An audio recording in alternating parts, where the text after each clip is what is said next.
I'm Dr. Amy. It's time for another Tuesday tip.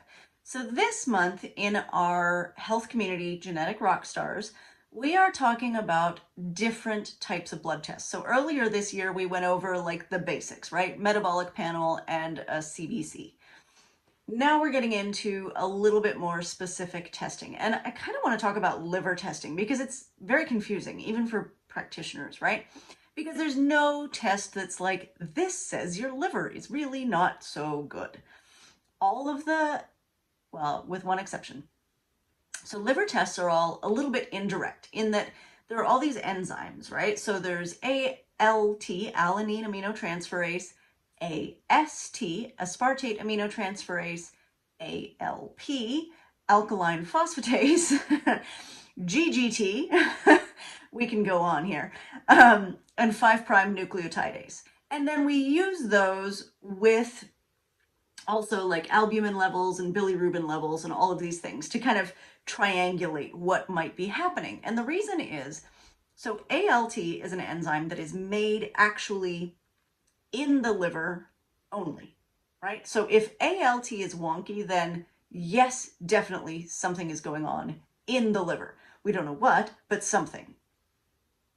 But AST is made in liver, heart, muscle, kidney, brain. And a lot of times, you know, like if you've just run a marathon, your AST is going to be crazy no matter what. That's not liver disease. That's your muscles being like, what are you doing to me? Marathon. There's also ALP, alkaline phosphatase, which is made in the liver also, but also bone, intestine, and placenta. And usually this one is either liver or bone. And so you have to look at this like combination of things. In just a screening test, they will usually just run ALT and AST. Those are actually part of a comprehensive metabolic panel. But if we actually get into testing the liver, then you kind of have to look at all these other little pieces. So some of the common patterns that we see, like say there is cholestasis, right? So cholestasis means that bile, which is made in the liver and then goes through to the gallbladder and out through the intestines, blah, blah. If the bile, which is like chola, that is the sort of abbreviation for bile, stasis meaning not moving. So if bile is not moving through properly, then what we see is an elevated GGT, ALP, that's the one that's in liver and bone, and 5' nucleotidase. And that one's pretty specific to liver and bile disease. But like, my God, we need these three things to triangulate in. And also bilirubin. And what we see then is abnormal conjugated bilirubin levels and stool changes and urine changes and blah, blah, blah, right? So that can be a later stage sign of cholestasis. Or if there's something like alcohol,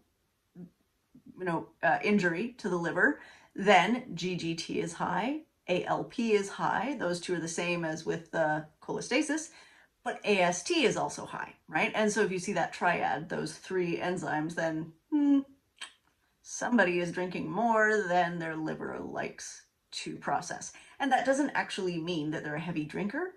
In the MTHFR community, sometimes I see this in pretty normal drinkers. It's just that if you don't process alcohol well, then it can start doing damage at a much lower than expected level. So with liver tests, I think the bottom line is look at reference material when you're trying to figure out what's going on, because if you're just like, oh, my liver enzymes are high, yeah, it does not tell us enough about anything that could be going on. And there's too many interfering causes. So you've really got to actually look at the whole picture and not just the bits and pieces, because it's easy to panic when you see like, oh my God, my AST is high. Well, I mean, it could be high for 80 reasons. So don't freak out. If there's real concern or symptoms around it, then run a liver panel, a full liver panel, and we'll actually see what's happening.